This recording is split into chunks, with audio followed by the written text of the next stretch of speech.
Nithard, a Frankish historian, was the son of Bertha, daughter of Charlemagne. His father was Angilbert. Nithard was born sometime before Charlemagne was crowned Imperator Augustus in December 800.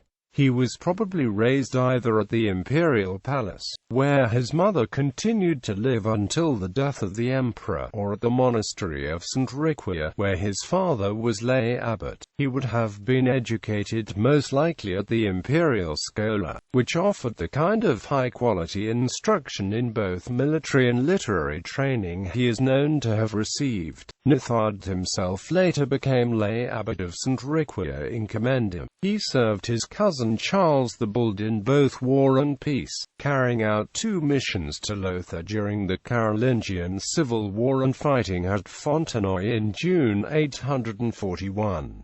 It is probable that he died as the result of wounds received whilst fighting for him against the Northmen near Angilbert. The date of his death is disputed among scholars, but consensus is now for June 14, 844. In the 11th century his body, with the fatal wound still visible, was found in the grave of his father, Angilbert. Works. Nithard's historical work consists of 4 books on the history of the Carolingian Empire under the turbulent sons of the Emperor Louis I, especially during the turbulent period between 838 and 843.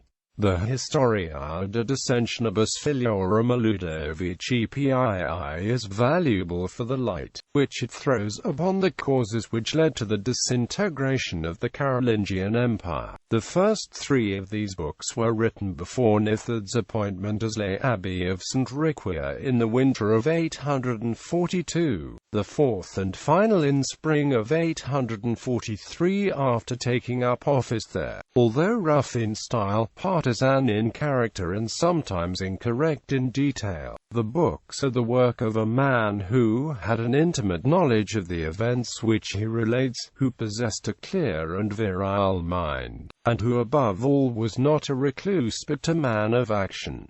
They are dedicated to Charles the Bald, at whose request they were written. His work as a military intellectual places him in the tradition of Xenophon, Julius Caesar, Ammianus Marcellinus, and Flavius Merobotes. For the military historian, Nithard's description of the complex exercises of cavalry in Gaul is particularly valuable as a supplement to the account in the Tactical Handbook of Arrian, as well as for its insight into Carolingian techniques. Only 2 manuscripts of the Historiae survive, one roughly contemporary and an incomplete Renaissance-era text useless in the reconstruction of the text. The standard critical edition of Nithard is that of Philippe Lauer, Histoire des fils de Louis le Pieux, Paris, Champion, 1926. The 1907 Latin edition of Ernst Müller was republished in 1965 as part of the Monumenta Germaniae Historica series. An English translation by Bernhard Walter Schultz and Barbara Rogers is available in Carolingian Chronicles, Royal Frankish Annals and Nithard's Histories.